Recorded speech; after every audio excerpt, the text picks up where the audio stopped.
என்னடா கடந்த ஒரு வாரமா எல்லாமே நல்லதாவே நடக்குதே, ஒன்றும் புரியலையே, சனி பகவான் கொஞ்சம் லீவ் விட்டாரா நமக்கு அப்படின்னு யோசிச்சுக்கிட்டு இருந்தேன். கரெக்டாக நடந்துருச்சுல்ல. இன்னைக்கு டே 49, அதாவது காலையிலே கொஞ்சம் வெளியே போகிற வேலை இருந்தது, ரொம்ப முக்கியமான வேலைங்க. ஆனால் கார் வந்து பஞ்சர் அப்படிங்கிறது அதுக்கு முன்னாடி தெரில, பெரிய ஆணி கிழிச்சிருக்குது.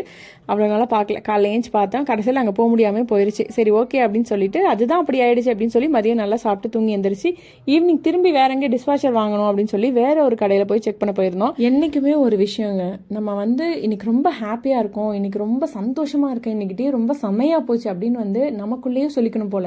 வெளியே இருக்க செவத்துக்கு கூட கேட்டக்கூடாதா என்னன்னு தெரில.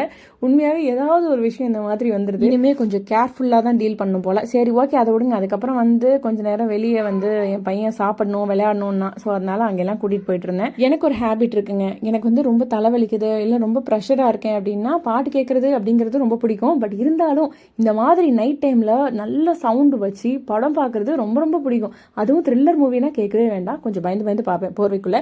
ஸோ உங்களுக்கு எப்படி பிடிக்கும், நீங்கள் என்ன உங்களோட ஸ்ட்ரெஸ் பஸ்டர் அப்படின்னு சொல்லி மறக்காமல் கமெண்ட் பண்ணுங்கள். நாளைக்கு மறுபடியும் உங்களை மீட் பண்ணுறேன். ஐடி ஃபாலோ பண்ணி வச்சுக்கோங்க. Okay bye.